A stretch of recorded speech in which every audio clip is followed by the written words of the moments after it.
don't want anyone feeling self-conscious about it. A crying child is a sign of a growing church. Amen. Amen. Amen. I want to share a Bible text with you. It comes from 2 Chronicles 16:9. 2 Chronicles 16:9. Let's have a word of prayer before we read the word. Father, I pray for your Holy Spirit. I pray that your Spirit will use me this morning. I pray that you will be with each person, each individual that's here. They've come seeking to draw closer to you. Please help me not to get in the way of that. I pray that you will come to them, that they will allow you to enter in, and that there will be a Sabbath-based blessing imparted. In Jesus' name I pray. Amen. Amen. In 2 Chronicles 16:9, this is one of my favorite texts. In the Bible you find texts that you memorize, that you know where they're at. This for me is one of them. I'm just going to read the first part of it because it's relevant. An Israelite king was having trouble and decided, in order to make it through this trial that my kingdom is having, I'm going to make an alliance with a foreign country. Now, Asa was a prophet in those days, and the Lord was looking at this individual saying, how is it that you serve the only living God, and you got a problem, and you go into these foreign countries for help? It doesn't compute. So he sent Asa the prophet to speak with this king, and I'm just going to read you the first part of verse 9. It says, this is what the prophet is saying. For the eyes of the Lord run to and fro throughout the whole earth, to show himself strong on behalf of those whose heart is loyal to him. What is God looking for today? What was God looking for back then? God wants people whose hearts are loyal to him. Not halfway, not 3/4 of the way, but God wants people that are loyal to him. Amen. Where are those people today? Where are those people today? And the implication is, are you that person? Am I that person? What I want to do this morning is continue with the study that we've been going through, the history of the great controversy, the history of the battle between God's people and the enemy throughout time. And we've been following from about the time when Jesus ascended up into the clouds and he went up to glory, and the disciples now had the job of spreading the gospel to the world. What happened to those people? That's what we're going to look at. And why is it important to know this? Why is it important to look at history? Listen, you need to know the truth. The Bible says in John 8:32 that the truth will do what? The truth will set you free. You need to know the truth because of two things. Throughout all time, when we get on the other side of heaven, when we're looking at the earth how it was, we're going to see throughout time Satan has been in the business of trying to destroy God's people. We live a peaceful existence here right now. We don't really think of ourselves. I'll use the analogy of the war on terror. There are people that live in this country that have no awareness about the war on terror. They go to work like they did before 9/11. They do their thing. It's not a big deal. But in fact, this country is fighting a war. Well, don't you know that in the Christian walk it's the same thing? You and I are in the middle of a spiritual war between good and evil. You live your life in this country, you're blessed, you work, you live, you enjoy, you take vacations. But behind the scenes, there is a battle between good and evil. There is a God who's trying desperately to save us. And there is a devil who's trying desperately to get us off track. Right. But many of us are oblivious to it, like we are the war on terror. We need to know this because Satan's methods have not changed. The way the enemy, for all his wisdom, for all the power, and we are against a powerful enemy. For all Satan's power, he has not changed the way he works throughout time. Now, some of this may sound like repetition if you've heard some of the history that I've given before, but this isn't repetition in terms of, we're not talking about the same point in time. We're talking about the same issues. And it's important to know because you and I may be the next group facing some of these same trials. And if you don't know how they got through it, how are you going to get through it? There's a way that seems right to a man, but the ends thereof are the ways of death. Right. In every age, God has had his people. God has always had His people that have stood up for truth. I want to talk to you about a group known as the Waldensians.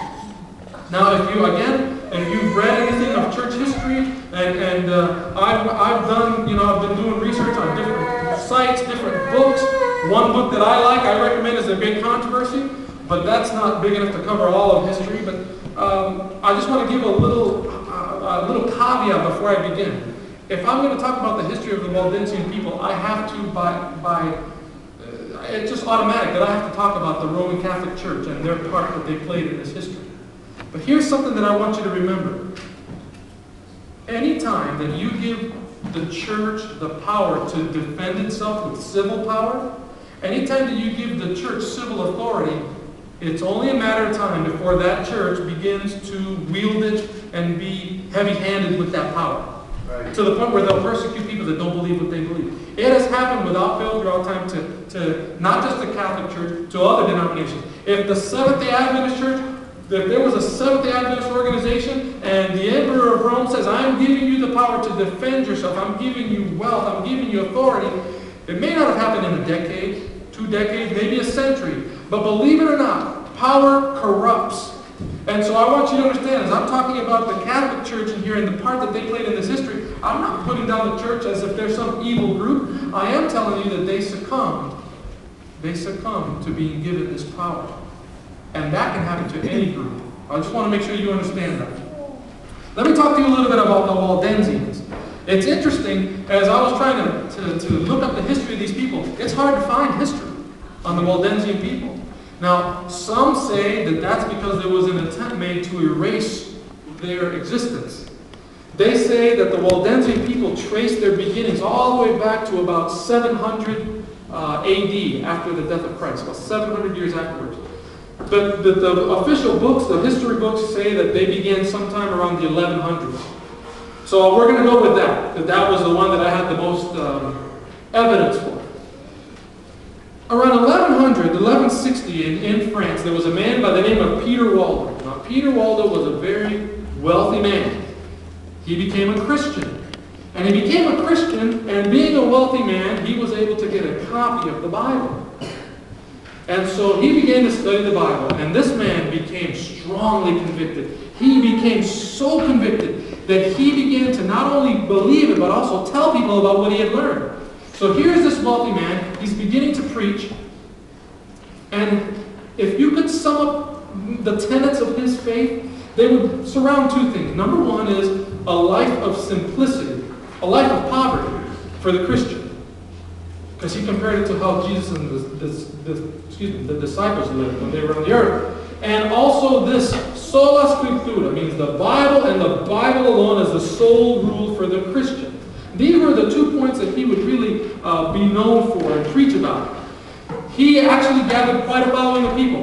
The Waldensians were not a small group. They weren't a little tiny group. They covered Spain, France, Germany, Italy. Of Waldo's followers, they received kind of like a little moniker, a name. They were called the Poor Men of Lyon, France.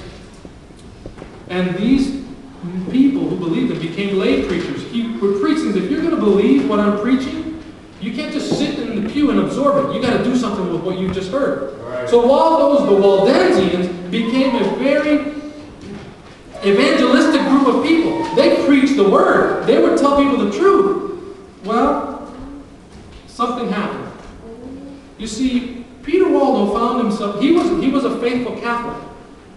Peter Waldo found himself just preaching the Bible and the Bible alone, until the local priest or the local bishop came to him and said, you can't do this anymore. You're not allowed to preach. And he said, why am I not allowed to preach? He says, you cannot preach the Bible unless I give you the authority to do it. Because if you do, basically what you're doing is you're speaking without divine inspiration. So you have to have the blessing of the church in order to preach the word. You can't do it without it.